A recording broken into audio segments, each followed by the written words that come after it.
2009 ബറോഡയിലെ ഒരു വലിയ ഹോട്ടലിൽ നമ്മുടെ മുൻ രാഷ്ട്രപതി, ഒരു ലോകപൗരന്റെ തലത്തിലേക്ക് വളർന്ന ഒരു മഹാപുരുഷൻ APJ അബ്ദുൽ കലാം സാറ് ഈ പരിപാടിയായിട്ട് ബന്ധപ്പെട്ട് വന്നിരിക്കുന്ന സമയം അദ്ദേഹത്തിന് വൈകുന്നേരം ഒരു ഫോൺ കോൾ വന്നു. ആ ഫോൺ കോൾ ഡോക്ടർ ശൈലേഷ് മേത്തയുടെയാണ്. അദ്ദേഹത്തിന് 69 വയസ്സുണ്ട്. ഭാരതത്തിൽ അറിയപ്പെടുന്ന കാർഡിയാക് സർജൻ. ഒരു ദിവസം കുറഞ്ഞത് 10ഓളം ഹൃദയ ശസ്ത്രക്രിയ ചെയ്യുന്നയാൾ. മനുഷ്യരക്തം തന്റെ കൈകളിൽ പുരളാത്ത ഒരു ദിവസം പോലും അദ്ദേഹത്തിനില്ല. അദ്ദേഹത്തിന് കിട്ടണമെങ്കിൽ കുറഞ്ഞത് 6 മാസം മുമ്പ് ബുക്ക് ചെയ്യണം. അദ്ദേഹമാണ് സാറിനെ വിളിച്ചത്. എനിക്കൊരു 10 മിനിറ്റ് വേണം, ഞാൻ വലിയ പ്രശ്നത്തിലാണ്. അദ്ദേഹം പറയുന്നുണ്ട്, ഇതൊരു ഇമോഷണൽ അല്ല ശൈലേഷ് മേത്ത, അങ്ങ് വന്നോളൂ, അങ്ങക്ക് എന്താ പ്രശ്നം, നേരിട്ട് പറയണം. അങ്ങനെ ഹോട്ടലിൽ അദ്ദേഹം എത്തുന്നു. ഇവര് സംസാരിക്കുന്നു. അദ്ദേഹം പറയുന്നു, 2008 ഡിസംബർ 25-ാം തീയതിയാണോ 26-ാം തീയതിയാണോ അദ്ദേഹത്തിന്റെ ഹോസ്പിറ്റലിൽ യങ് പേരൻസ് വരുന്നു, ചെറുപ്പക്കാരായ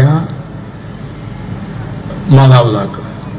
അവരുടെ കൂടെ ഒരു 5 വയസ്സായ മിടുക്കിയായ ഒരു പെൺകുട്ടിയുണ്ട്. ശൈലേഷ് മേത്ത സാറിന്റെ യങ് ടീം പരിശോധിച്ചതിന് ശേഷമേ അദ്ദേഹം രോഗി നോക്കുകയുള്ളൂ. ഈ കുട്ടിക്ക് ഹൃദയ സംബന്ധമായ പ്രശ്നമാണ്. ജൂനിയർ ഡോക്ടേഴ്സിനെ കണ്ടു, അവർ പരിശോധിച്ചു. അവരോടൊന്നും തന്നെ പറഞ്ഞു, ഒന്നും ചെയ്യാനില്ല, സാറിനെ കണ്ടിട്ട് കാര്യമില്ല. ഈ ചെറുപ്പക്കാരി അമ്മ പൊട്ടിക്കരഞ്ഞു. എവിടെ ചെന്നാലും ഇത് തന്നെയാണ് കേൾക്കുന്നത്. ഞങ്ങൾക്ക് അദ്ദേഹത്തിന് കാണാൻ, എന്റെ കുഞ്ഞിന്റെ ഈ കേൾഷീറ്റ് ഒന്ന് കാണിക്കാനെങ്കിലും അവസരം തരൂ, ഞങ്ങൾക്കൊന്നും ചെയ്യാനില്ല. മിടുക്കിയ കുട്ടി അതിലൂടെ ഓടിപ്പാഞ്ഞ് നടക്കുന്നുണ്ട്. ഏതായാലും ഡോക്ടർ ശൈലേഷ് മേത്ത അറിഞ്ഞു. അദ്ദേഹം അവരെ തന്റെ ക്യാബിനിലേക്ക് വിളിപ്പിച്ചു. അവിടെ ചെന്നു. ഇവർ കൊടുന്ന കേൾഷീറ്റ് തുറന്നു നോക്കി. ആദ്യത്തെ 2 പേജ് നോക്കി കഴിഞ്ഞിട്ട് സാർ പറഞ്ഞു, സോറി, എനിക്ക് സങ്കടമുണ്ട്, എനിക്കൊന്നും ചെയ്യാനില്ല. ചെയ്യാനുള്ളത് ഈ നിമിഷം തന്നെ ഈ കുട്ടിക്ക് ഓപ്പൺ ഹാർട്ട് സർജറി ചെയ്യണം.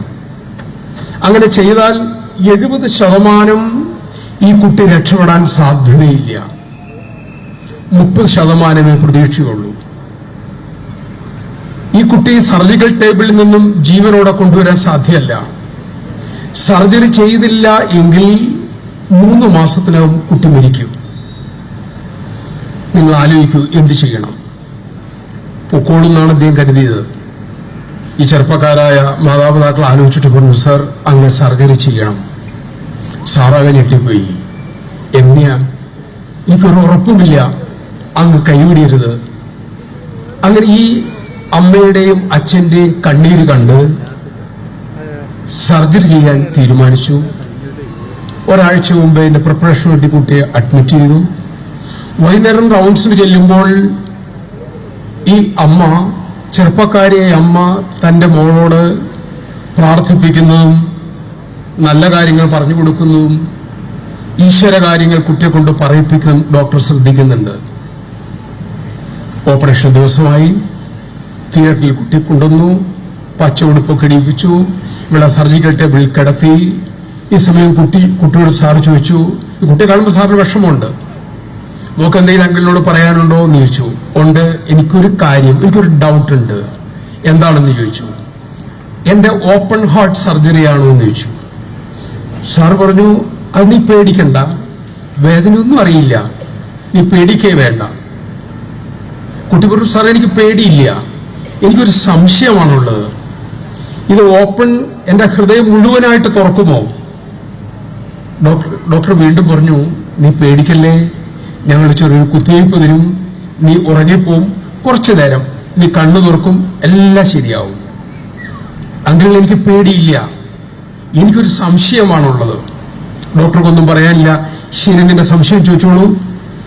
എന്റെ അമ്മ എന്നോട് പറഞ്ഞിട്ടുണ്ട്, ഈശ്വരൻ വസിക്കുന്നത് ഹൃദയത്തിന്റെ അകത്താണെന്ന് പറഞ്ഞിട്ടുണ്ട്. ഞാൻ കണ്ണടച്ചു നോക്കിയാൽ കാണുന്ന മുഴുവൻ ഇരുട്ടാണ്.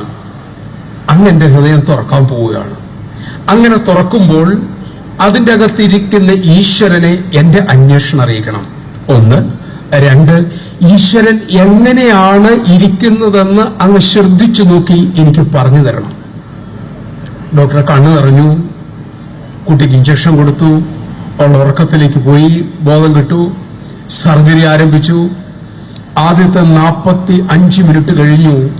ഈ കുട്ടിയുടെ ആ കുഞ്ഞു ഹൃദയത്തിൽ ഒരു തുള്ളി രക്തം പോലും വരുന്നില്ല. കുട്ടിയുടെ ശരീരത്തെ ഘടിപ്പിച്ചിരിക്കുന്ന യന്ത്രങ്ങളെല്ലാം കുട്ടി സിങ്കിങ് ആണെന്ന് കാണിച്ചു തുടങ്ങി. ഡോക്ടറെ കണ്ണു നിറഞ്ഞൊഴുകി. നേഴ്സ് കണ്ണട മാറ്റി കണ്ണക്കുപ്പി കൊടുത്തു. ജൂനിയർ ഡോക്ടറോട് പറഞ്ഞു, ഇനിയൊന്നും നമുക്ക് ചെയ്യാനില്ല, ഞാൻ തോറ്റു, തുന്നിക്കെട്ടിക്കോളൂ എന്ന് പറഞ്ഞു. എല്ലാം സിങ്കിങ് ആണ്. ഈ സമയം പെട്ടെന്ന് അദ്ദേഹത്തിന്റെ ഉള്ളിൽ ആ കുട്ടിയുടെ വാക്ക് കേൾക്കുകയാണ്, അങ്കിൾ ഇത് തുറക്കുമ്പോൾ അതിൻ്റെ അകത്ത് ഈശ്വരനുണ്ടെങ്കിൽ എങ്ങനെയാണ് ഇരിക്കുന്നത് എന്നൊന്ന് പറയണേ.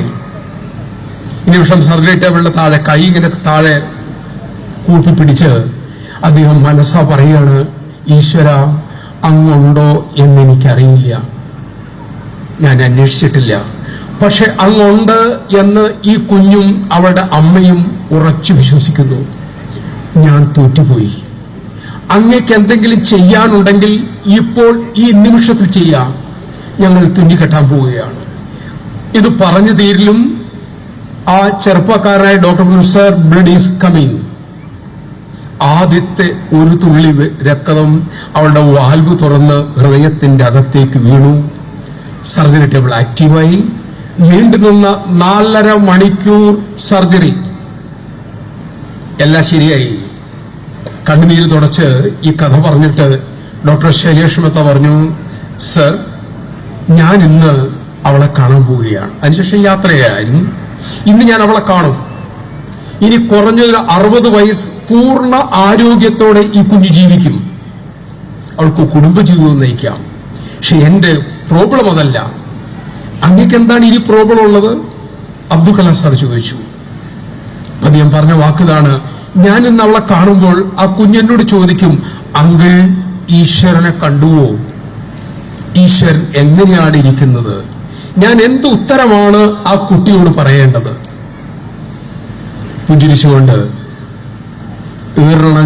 ഈറനണിഞ്ഞ കണ്ണുകളോടെ ആ അബ്ദുൽ കലാം എന്ന മഹാപുരുഷൻ പറഞ്ഞു, അങ്ങ് ആ മോളോട് പറയണം, മക്കളെ നിന്റെ കുഞ്ഞു ഹൃദയത്തിലേക്ക് ഒരു തുള്ളി രക്തമായി ഈശ്വരൻ ഇറങ്ങി വരുന്നത് ഞാൻ കണ്ടു. ഈശ്വരനെ കാണാനാവില്ല, അനുഭവിക്കാനാകും.